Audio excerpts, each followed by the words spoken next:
হিমালয়ের বুকে এমন একটি পাহাড়ি জনপদ যাকে বলা হয় মিনি ইসরায়েল। জায়গাটির নাম কাসোল। ভাবুন তো, হাড় কাঁপানো ঠান্ডায় বরফ শীতল পার্বতী নদীর ধারে জল টকবক করে ফুটছে। একদিকে শিবের বসবাস আর অপরদিকে গুরু নানকের আশীর্বাদ। সমুদ্রপৃষ্ঠ থেকে ৫,২০০ ফিট উচ্চতায় পার্বতী ভ্যালির ঠিক মাঝখানে লুকিয়ে আছে এক টুকরো স্বপ্ন। শহুরে কোলাহল এখানে পৌঁছতে পারে না, শুধু শোনা যায় বাতাসের ফিসফিসানি আর অবিরাম বয়ে চলা পার্বতী নদীর শব্দ।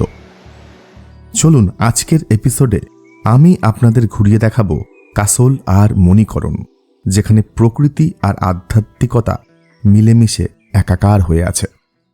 প্রথমে জানিয়ে রাখি কাসোলে কিভাবে আসবেন। চণ্ডীগড় কিংবা আম্বালা স্টেশন থেকে কাসোলের দূরত্ব ২৪৭ কিলোমিটার সড়কপথ। আপনারা কাসোল মণিকরণ ভ্রমণের জন্য দুটি অপশান বেছে নিতে পারেন। প্রথম অপশানটি হলো কুল্লুতে নাইট স্টে করে একসাথে কুল্লু, কাসোল আর মণিকরণ দেখে নেওয়া। আর দ্বিতীয় অপশান হলো কাসোলেই থেকে কাসোল আর মণিকরণ ঘুরে দেখে নেওয়া। আমরা প্রথম অপশানটি বেছে নিয়েছিলাম। বিয়াস নদীর তীরে একটা রাত কাটিয়ে কাসোল আর মণিকরণ ভ্রমণের পরিকল্পনা করেছিলাম।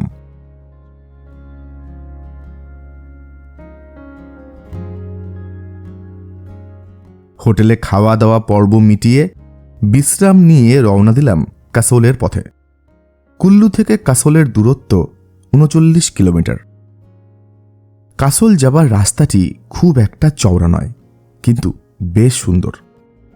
রাস্তার দুপাশে আকাশ ছোঁয়া পাইন আর দেবদারু গাছের ঘন জঙ্গল।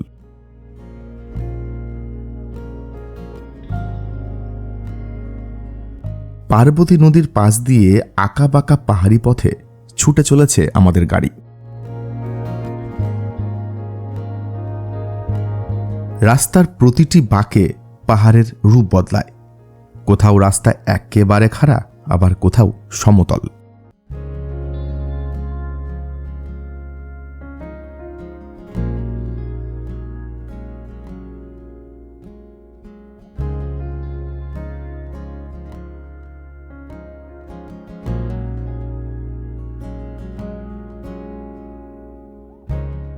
পার্বতী নদীর দুধারে পাহাড়ের গায়ে ধাপে ধাপে রঙিন হোটেল আর ঘরবাড়িগুলি দেখে বুঝতে পারলাম আমরা পৌঁছে গেছি কাসোলে।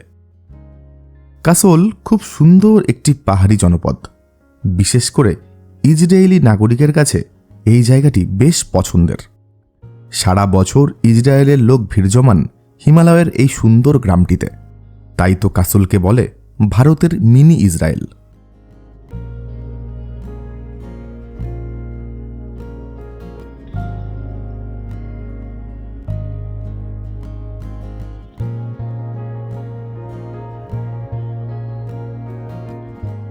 কাসোলে এসে চলে আসুন পার্বতী নদীর ধারে।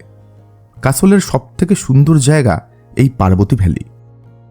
এই ভ্যালিতে এলে আপনি রাত্রিবেলায় টেন্টে থাকার সুযোগ পাবেন।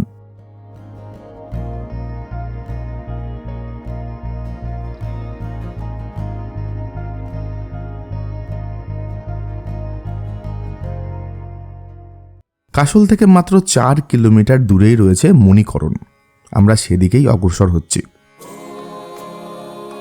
এখন আমি যেই ব্রিজের ওপর দিয়ে হাঁটছি তার নিচ দিয়ে বয়ে গেছে পার্বতী নদী। সামনে রয়েছে গুরুদুয়ারা আর ডান দিকে উষ্ণ প্রস্রবণ।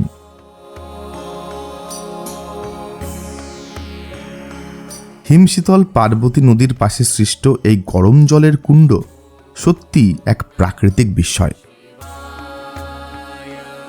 এইখানেই দেখে নিন হট কেভ।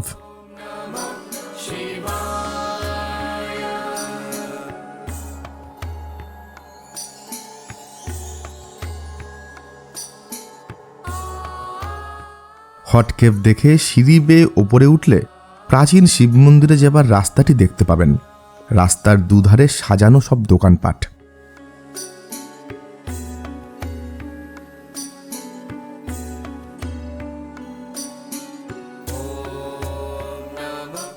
এই শিব মন্দিরটি পার্বতী নদীর তীরে চারপাশে সবুজ পাহাড় এবং সুন্দর প্রাকৃতিক দৃশ্যের মধ্যে অবস্থিত।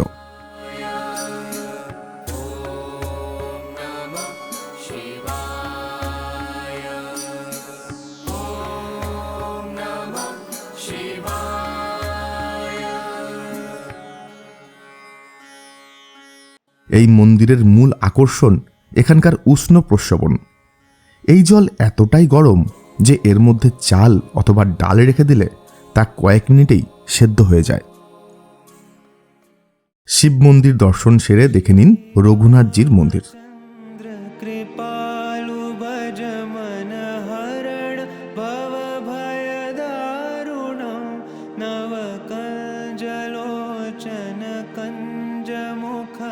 करकंज पद कंजारुणं श्रीराम श्रीराम श्रीराम श्रीराम। এরপর ঘুরে দেখে নিন পাহাড়ের কোলে আরেকটি অপূর্ব নিদর্শন, নয়না ভগবতী মন্দির। এই মন্দিরের মূল আকর্ষণ এখানকার কাঠের নকশা।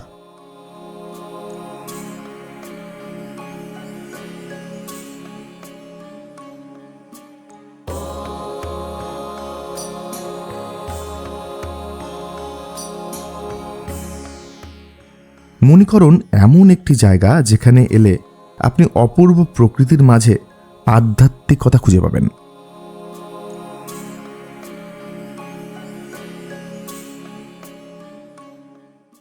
নয়না দেবীর মন্দির দর্শন করে চলে আসুন রাম মন্দির দর্শন করতে।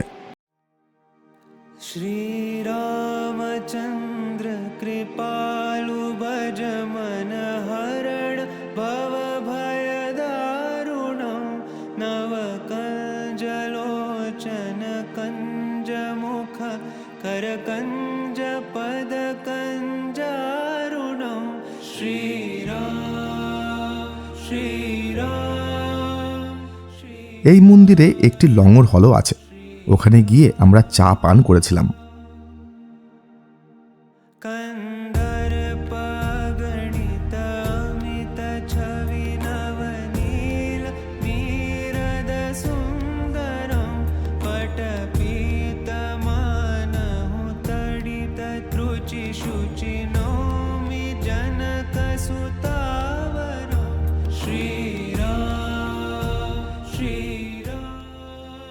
বেশ খানিকটা সময় রাম মন্দিরে কাটিয়ে গরমা গরম মোমো দিয়ে আমাদের যাত্রা সমাপ্ত হলো।